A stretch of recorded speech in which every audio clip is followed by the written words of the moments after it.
السلام علیکم ویورز، اپنے کام میں مشغول رہنے والے لوگوں کی مشکلات کا خواب میں حل کیسے ممکن ہوا؟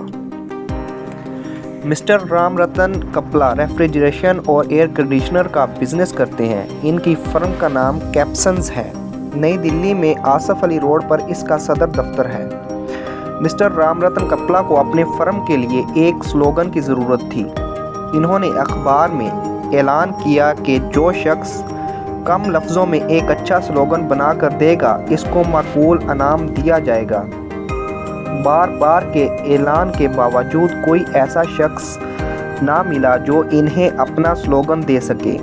بعض لوگوں نے کچھ قطرے لکھ کر بھیجے مگر مسٹر کپلا نے ان کو پسند نہ کیا۔ مسٹر کپلا اس ادھیڑ پن میں رات دن لگے رہے۔ وہ مسلسل اس کے بارے میں سوچتے رہے۔ ان کا دماغ برابر سلوگن کی تلاش میں لگا ہوا تھا مگر کامیابی نہیں ہو رہی تھی۔ اس فکر میں تقریباً 6 سال گزر گئے۔ اس کے بعد ایسا ہوا کہ مسٹر کپلا نے ایک روز رات کو ایک خواب دیکھا۔ خواب میں انہوں نے دیکھا کہ وہ ایک باغ میں ہیں۔ نہایت سہانا موسم ہے۔ طرح طرح کی چڑیاں درختوں پر چمچما رہی ہیں۔ یہ منظر دیکھ کر وہ بے حد خوش ہو گئے۔ ان کی زبان سے نکلا، ویدر ہو تو ایسا۔ یہ کہتے ہوئے ان کی آنکھ کھل گئی۔ اچانک انہیں معلوم ہوا کہ انہوں نے وہ سلوگن دریافت کر لیا ہے جس کی تلاش میں وہ برسوں سے سرگرم تھے۔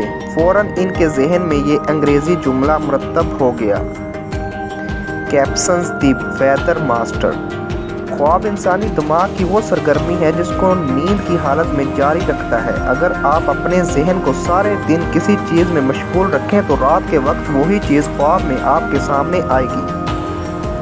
تاریخ کو بہت سی ایجادات خواب کے ذریعے ظہور آئی ہیں۔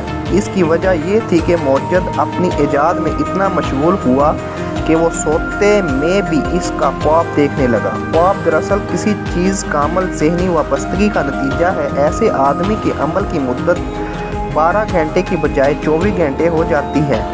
یہی کسی مقصد میں کامیاب ہونے کا راز ہے۔ اس قسم کی گہری وابستگی کے بغیر کوئی بڑا کام نہیں کیا جا سکتا، نہ دنیا کا اور نہ آخرت کا۔